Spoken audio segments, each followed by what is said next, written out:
Lên.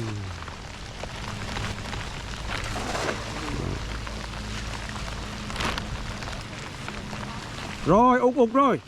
Trời. Báo cá. Toàn là trầm trắng không? Chà. Ê trời. Ê, đi mình vui này. Đó nè. Trắng tinh luôn. Đó. Đi mình thích này.